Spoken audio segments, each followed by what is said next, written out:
Teeth can heal, but the healing of the tooth comes from the superfluids. What is superfluid for teeth? In this video, Barbara O'Neill will open our eyes on how to maintain the health of teeth, how to heal teeth. We will also learn about the specific vegetables and fruits that are great for teeth. Teeth are the only exposed bones in the body, and just as if a bone breaks, it'll heal. Teeth can heal. The upcoming lecture on the health of teeth from Barbara comes from a book called Holistic Dental Care, The Complete Guide to Healthy Teeth and Gums by Nadine Artemis. It is a guide to natural oral health that emphasizes a holistic approach to dental care. It explains how diet, lifestyle, and natural remedies can prevent common dental issues like cavities, gum disease, and tooth decay. The best-selling author shares techniques for oil pulling, herbal rinses, and using essential oils to support oral health, focusing on how to keep the mouth's microbiome balanced.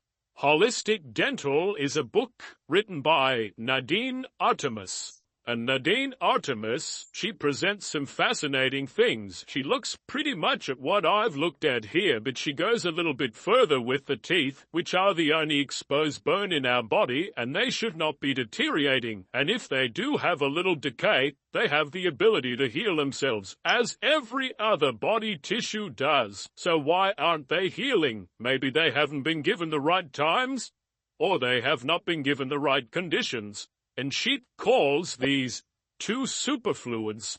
So what are your two superfluids? And these two superfluids are constantly bathing the teeth and nourishing the teeth. One is the internal. So the internal fluid would be your blood and your lymph. And remember what the lymph does? It sweeps away waste from the tissues. And remember what the blood does? It comes along with the nutrition. It comes along with the oxygen. It comes along with the water, the white blood cells. This internal fluid is bathing from the inside, and your external fluid is your saliva. Now, both the internal fluid and the external fluid, their quality is totally dependent on fresh air, sunshine, not taking anything in that will harm it, going to bed early, exercising every day, having a nourishing diet, having food that has the quality, the ingredients to build a healthy body, drinking adequate water. If you don't drink adequate water,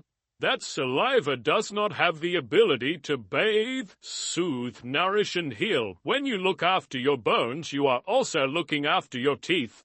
Taking care of mental health is also important for teeth. Spiritual, emotional, and mental aspects of disease. Stress inhibits healing. Stress, worry, anxiety interrupts with all body processes, and I think that's not a surprise to anyone.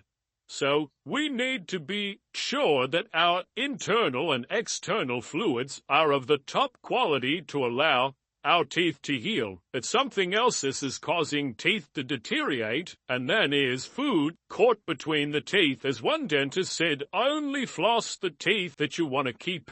Don't forget to floss for better teeth. When food is caught between the teeth, it basically starts to rot. So what happens then is what causes it to rot is in that moist environment. You've got so many microbes in your mouth, they're coming along to clean it up.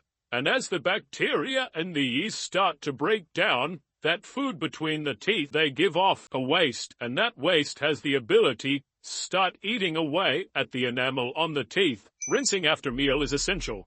So make sure after every meal you rinse your mouth very well. You can rinse it with seawater, you can rinse it with a mixture of sodium bicarbonate water, and floss those teeth. Keep them clean, especially before you go to sleep at night, because by morning, wow, those microorganisms have had a party in there, and they've been able to have a lot of food in between those teeth, and they also have the ability to damage those, the dentine that covers the teeth. So very important to rinse, very important to floss. In fact, both of these are even more important than cleaning with a toothbrush.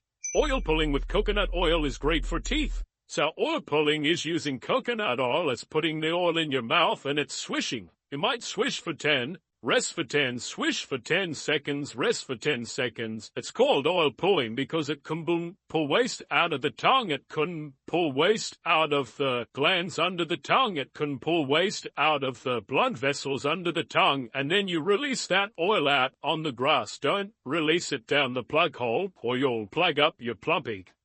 And take some water with you and rinse again and release that out. Teeth should not be deteriorating. And remember, if you have a little bit of decay, then it's important that you rinse and floss after every meal, that you oil pull maybe a couple of times a day. Just be mindful that keeping that mouth clean will prevent tooth decay and also encourage tooth healing. Now we understand that we should clean our teeth to stop decay, but how about healing of the teeth?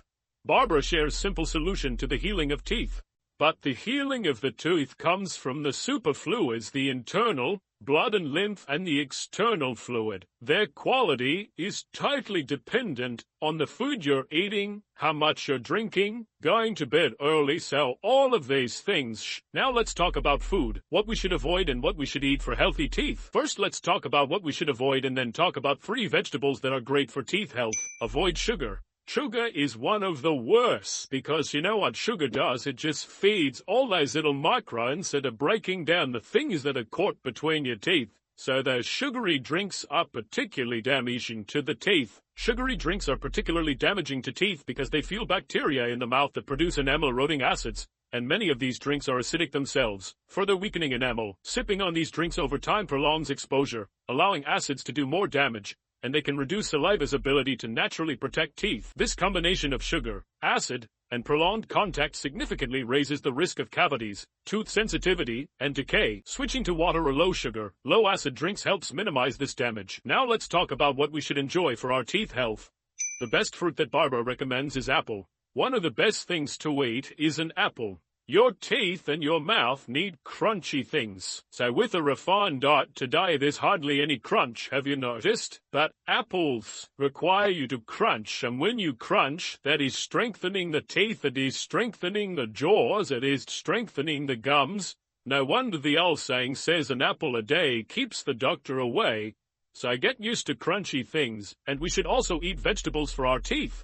Every day we should have salad, though at lunchtime we always have a salad, and out of salad, there are 3 vegetables that Barbara picks out as being great for teeth health. Celery is particularly good, and carrots at crunching it in the mouth. When babies breastfeed, it takes a lot of work to get the milk out of the breast, but that hard work that the baby does, it strengthens the jaw, it causes the roof of the mouth to form properly with their tongue pressing against it. It gets that jaw ready for the teeth to come through. A strong jaw is important for teeth health, helping to prevent excessive wear or damage. A strong jaw also reduces the risk of bone loss, which can lead to loose teeth, receding gums, and even tooth loss over time. Additionally, good jaw alignment helps prevent issues like TMJ, temporomandibular joint disorders, which can contribute to teeth grinding, bruxism, and wear. So Barbara has suggested eating celery, carrots, and cucumber for strengthening the jaw. If you have any other vegetables to recommend, please share your experience by commenting in this video.